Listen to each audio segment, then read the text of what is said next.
படத்தின் இறுதிக்கட்ட பணிகளுக்காக டப்பிங் பேசிய போது எம்ஜிஆர் முன்பு இருந்ததைப் போல் அவரால் டப்பிங் பேச முடியவில்லை. எம்ஜிஆரின் குரல் முற்றிலுமாக மாறியிருந்தது. இதனால் தயாரிப்பாளர் ஆர். எம். வீரப்பன், "அண்ணே, உங்க குரல் முன்பு போல் இல்லை. இதனால் வேறு ஒருவரை வைத்து டப்பிங் பேசிவிடலாம்" என்று கூறியுள்ளார். ஆனால் அதற்கு மறுத்த எம்ஜிஆர், "நான் குண்டடிப்பட்டது எல்லோருக்கும் தெரியும். குண்டு இன்னும் என் தொண்டையில் இருப்பதும் தெரியும். என் ரசிகர்கள், மக்கள் என அனைவருக்குமே எனது இந்த நிலை பற்றி தெரியும். அதனால் நானே பேசுகிறேன்.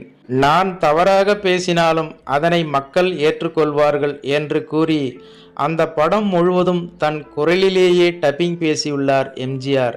படம் வெளியாகி 100 நாட்களுக்கு மேல் ஓடி சாதனை படைத்தது. காவல்காரன் திரைப்படத்திற்கு பிறகு எம்ஜிஆர் நடித்த அனைத்து திரைப்படத்திற்கும் எம்ஜிஆரே டப்பிங் பேசியிருந்தார்.